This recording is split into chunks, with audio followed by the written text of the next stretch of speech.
I'm a mountain man, by God. I can out-trap, out-ride, out-shoot, out-drink, out-cussing, out-storytell dang near every man on the mountain. I got a high regard for the truth and ain't prone to exaggeration. My name's Steve, and some of them call me Runner. Well, I'd like to tell you a little piece of poetry I wrote. Saw this story many nights. Many nights I saw this story unfolding in front of me. A lot of the terminology relates to the fur era trade, the Rocky Mountain fur trappers, and it might be, but if you ask later, I can interpret it for you. A little political license. Yeah. It says, listen, my friends, and I'll tell you a story straight and true about a renegade mountain man and a lady at Rendezvous. Why, he was a bold free trapper, one of the renegade breed. Flews to the highest bidder was his trading creed. And he was lean and hard and hairy like the fellows by his side. And it had been a grand but lonely year trapping beaver hide. But like the ears of a wolf that hear a far-off sound, his senses sprang to life when she first came around. He aimed to catch her eye, but before he had a chance, she chased after distant laughter, gone without a glance.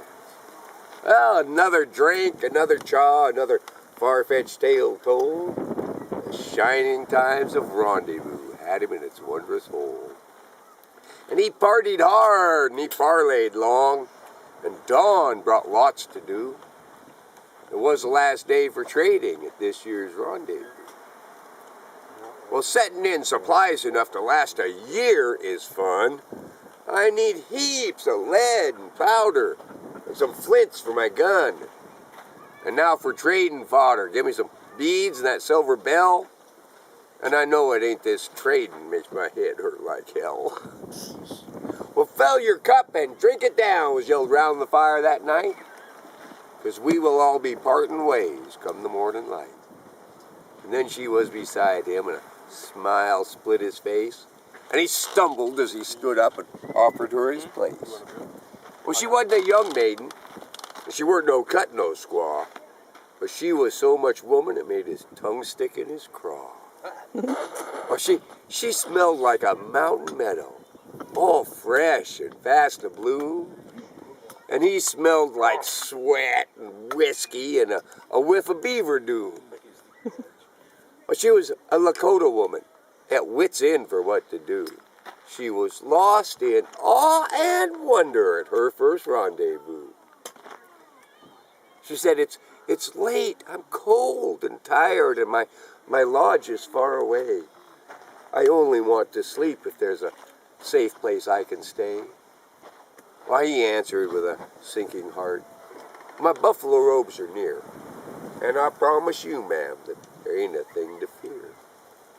Well, he was lean, hard, hairy, not like the lady by his side.